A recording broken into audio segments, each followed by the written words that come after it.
When I began my journey with BeatO, my HbA1c was a worrying 6.9%. Today, it's a stable 6.2%. I have more energy, no more weak spells, my frozen shoulder is gone, life feels normal again. My name is Sanjeev Chhabra. I'm 61 years old.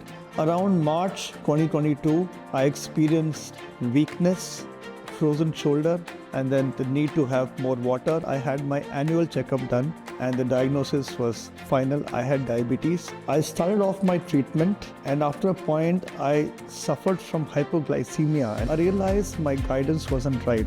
Then a friend told me about the BeatO's care program. With the BeatO care program, I had full access to a support team which included a doctor and a health coach, both a call or a WhatsApp message away.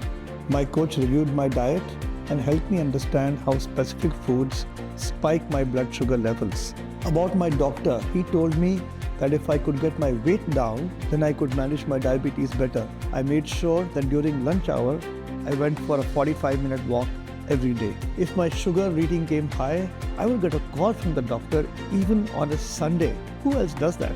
In over 2 years now, BeatO has transformed my life. Thank you, BeatO, for making me unbeatable.